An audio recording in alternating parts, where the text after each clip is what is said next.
پھر جس وقت اللہ کا حکم نزول عذاب کے لیے آئے گا ٹھیک ٹھیک فیصلہ ہو جائے گا۔ نزول عذاب کو مطلب قیامت جب آ جائے گا جتنے بھی مردے زمین میں ہیں سبھی آ جائیں گے اور فیصلہ ٹھیک ٹھیک اللہ کے یہاں ہو جائے گا، اور اس وقت اہل باطل خسارہ میں رہ جائیں گے۔ جب باطل لوگ ہیں جو حق کو جھٹلاتے رہے، باطل کے طرف اپنا زندگی بسر کر رہے، کل قیامت میں دن وہ بڑا نقصان میں پڑیں گے۔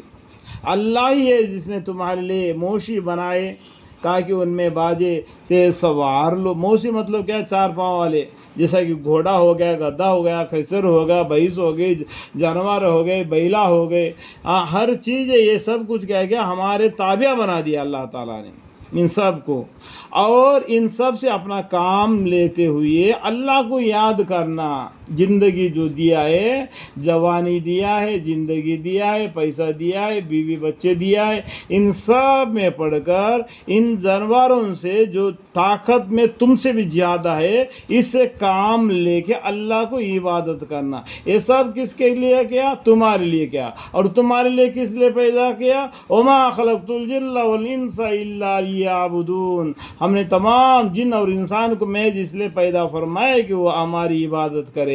یہ چاند سورج ستارے یہ کچھ زمین کے اندر ہے، زمین کے اوپر ہے، یہ سب کچھ آسمان کے نیچے، سب کچھ کس کے لیے ہے؟ انسان کو مدد کے لیے، اپنے زندگی بسر کرنے کے لیے سواریاں لو۔ اور ان میں باجے ایسے ہے کہ ان کو کھاتے بھی ہو۔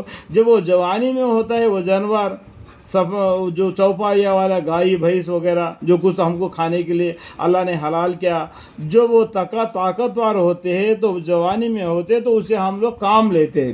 جب اس کا عمر گھٹ جاتا ہے، جب بوڑھا ہو جاتا ہے تو اس کو اللہ کا نام لے کے جھبا کر کے ہم کھاتے ہیں۔ اللہ نے ان کو کھانے کا ہم کو اجازت دی ہے۔ جو اجازت دی ہے وہ جانور کے بارے میں بھی قرآن میں اللہ تعالیٰ نے بتلا دی، اور تمہارے لیے ان میں وہ اور بھی بہت فائدے ہیں۔ وہ جانوروں سے اتنے فائدے ہیں کہ اس کا پیٹ میں گوبر بھرا ہوتا ہے، اس میں سے تازہ تازہ دودھ نکلتا ہے جو گلے میں آسانی سے اترنے کے لیے۔ یہ اللہ کا لاکھ لاکھ شکر ہے، الحمدللہ رب العالمین۔ اور اس لیے بنائے تاکہ تم ان پر اپنے مطلب تک پہنچو، یعنی جو طاقت لگا کر بھی بھاری بھوٹا کے نہیں لے جا سکتے، ان کھچروں میں ان کے پیٹھ پر لاد کر وہ تک پہنچا دیں گے۔ جیسا کہ ہم میزورم جائیں گے یا جموں اینڈ کشمیر جائیں گے یا اروناچل پردیش جائیں گے، وہاں پر کیا ہوتا ہے کہ پہاڑیوں میں اوپر رہنے والے لوگ کیا ہوتا ہے کھچروں پہ اپنا بوجھ کھانے کا ہو یا لکڑی وغیرہ ہو، چولہا سلگانے کے لیے سب کچھ کیا کیا ان جانوروں کو استعمال کر کے اپنے گھروں تک پہنچا لیتے ہیں۔ اور جموں اینڈ کشمیر میں تو 6 مہینے کا تو سامان پہلے ہی جمع کر کے رکھنا پڑتا ہے، کیونکہ اس کے بعد میں برف گر جائے گا، پورا راستہ برف سے بھر جائے گا۔ یہ آپ زمین میں چلو پھرو دیکھو تو اللہ کی قدرت آپ کو معلوم پڑ جائے گا، کیونکہ میں ایک فوجی ہوں، میں یہ علاقہ گھوم کے آیا ہوں، وہاں کے حالت سے آپ کو یہ آیت کے متعلق میں نے آپ کو بتلا دیا۔ ان پر اپنے مطلب تک پہنچو جو تمہارے دلوں میں سے ہے، اور ان پر بھی اور کشتی پر بھی، یعنی جو کشتی بنا کے دریا میں لے چلتے ہو، اللہ کے حکم سے دریا میں کشتی اندر کو چلی جاتی ہے، جب اللہ کے حکم سے باہر آ جاتی ہے۔ اس زمانے میں اب موٹر لگی ہوئے ہے، جس طریقے سے چاہیے اس طریقے سے ہم جہاز کو گھما کے چلے جاتے ہو اور مچھلی کا شکار کر لیتے ہیں۔ اس زمانے کا بھی یاد کرو، اور کشتی پر لدے پھرتے ہو، اور ان کے علاوہ تم کو اپنے اور بھی نشانیاں دکھلاتا رہتا ہے، اور بھی کیا کیا نشانیاں دکھلاتا ہے۔ یہاں پر دیکھو میں انگلی لگا کے دکھاؤں، 5 نمبر فائدہ ہے، یہاں دیکھو یہاں پر فائدہ کا بات، یہ دبی ہوئی معنی ہوتا ہے نا، یہاں پر لکھا ہوتا ہے، اس کو پڑھنے سے آپ کو قرآن کا معنی معلوم پڑ جائے گا۔ سو تم اللہ تعالیٰ کو کون کون سی نشانیوں کا انکار کرو کرو گے.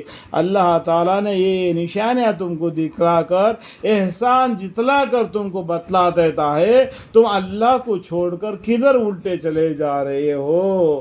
اللہ تعالیٰ نے یہ چیزیں تم کو دے کر تمہاری بھلائی تمہارے لیے زندگانی بنا دیا زمین پر رہنے کے لیے, اور نیک اعمال کر کے جو دادا آدم نے کھویا ہوا جنت کو پانے کے لیے جو شرط رکھ لیا, اس کو چھوڑ کر تم کہاں چلے جا رہے ہو. تو اس طریقے سے اللہ تعالیٰ احسان جتلا دیتا ہے.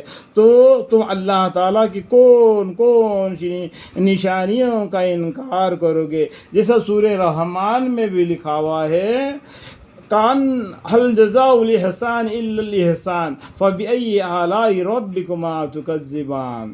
اس طریقے سے اللہ تعالیٰ نے وہی پر بھی اس طریقے سے آئے تھے, ہم جلتے ملتے آئے تھے. سو تم اللہ تعالیٰ کی کون کون سی نشانیوں کا انکار کرو گے. کیا ان لوگوں نے ملک میں چل پھر کر نہیں دیکھا کہ جو مشرک لوگ ان سے پہلے ہو گزرے ان کا کیا انجام ہوا. جو مشرک لوگ, اللہ کی نافرمانی کرنے والے لوگ جو دنیا میں گزرے, ان لوگوں کے ساتھ کون سا برتاؤ ہو گیا. ان کو پیغمبر ڈرائے تھے, روشن کتابیں آئے تھے, معجزے آئے تھے, صحفے آئے تھے, پھر بھی وہ لوگ انکار کر کے اللہ سے برخلاف زندگی گزار دیا. ان مشرکوں کا کیا حال ہو گیا. تو زمین میں چلو پھرو دیکھو, لوط علیہ السلام کی بستیاں شام کے ملک میں ہیں, وہاں سے زمین کا نیچے کا اوپر, اوپر کا نیچے کر دیا, اور کنکروں کا برسا دیا. جو کعبہ شریف ابھی بنا ہوا ہے اس کو توڑنے کے لیے ہتھی والا جو سا علم تر کیف فعل ربک باصحاب الفیل ازم القیدم فی تذلیل وارث علیم طیر ابابیل ترمیم بحجارۃ من سجیل فجر کا عاصم معقول. اس سورہ تو چھوٹا ہے, اس کا معنی تو بہت لمبا چوڑا ہے. آپ کو قرآن کو معنی پڑھنے سے پہلے میں کہتا ہوں کہ دیگرے اور بھی کتابیں صحیح حدیثوں کو پڑھو. مین خاص کر کے قصص الانبیاء پڑھنے سے اللہ کے قدرت آپ کو معلوم ہو جائے گا اور قرآن کا معنی سمجھ میں آسان ہو جائے گا. اللہ تعالیٰ سب کو توفیق ہدایت دے.